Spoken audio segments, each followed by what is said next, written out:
સુરત શહેરમાં એક સિનિયર સિટીઝનને ફરીથી સાયબર ક્રાઇમ નામાં ડિજિટલ એરેસ્ટ નામથી 2 દિવસ સુધી ડિજિટલ એરેસ્ટ રાખી અને 16,65,000 જેટલા એમાઉન્ટ ટ્રાન્સફર કરાવવાની એક ફરિયાદ સુરત સાયબર સેલને મળી હતી.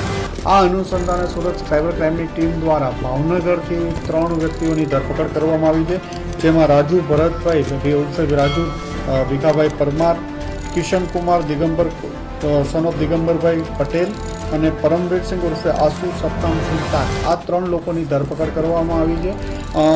રાજુ પરમારે પોતાનું એકાઉન્ટ પૈસા કમાવા માટે કિશનને ભાડે આપેલું હતું. કિશન આ એકાઉન્ટ એક નેશનલ બાસ્કેટબોલ પ્લેયર છે પરમવીરસિંહ, જે અંડર 19માં 6 વર્ષ સુધી રમેલો છે, એમને આપેલું હતું. અને આને પરમવીરસિંહની ધરપકડ થતાં એમની પાસેથી અલગ અલગ બેન્કોની 11 જેટલી ચેકબુકો, 4 જેટલી પાસબુકો, અલગ અલગ ડેબિટ કાર્ડ 15 જેટલા મળ્યા છે. અને આ એકાઉન્ટ્સ ઉપર અત્યાર સુધી વેરીફાઈ કરતાં 40થી વધુ NCCRP પોર્ટલ ઉપર ફરિયાદ છે.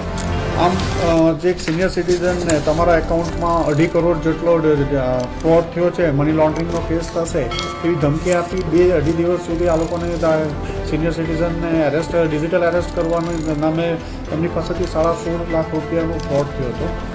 આ લોકોની ત્રણની ધરપકડ કરી અને વધુ આગળ તપાસ ચાલુ છે. ફરીથી એકવાર તમામને અપીલ કરીએ છીએ કે કોઈ પણ CBI, પોલીસ, ED કોઈ પણ ના નામે અને ડિજિટલ એરેસ્ટ જેવો કોઈ વર્ડ્સ પણ નથી, કોઈ પોલીસ આવી ધરપકડ કરતી નથી. એટલે ક્યારે પણ આવો ભોગ બનવો નહીં, અને ભોગ બનો તો તાત્કાલિક 1930 પર ફોન કરો અથવા નજીકની સાયબર સેલ અથવા પોલીસ સ્ટેશનનો સંપર્ક કરવા ફરીથી અપીલ કરીએ છીએ.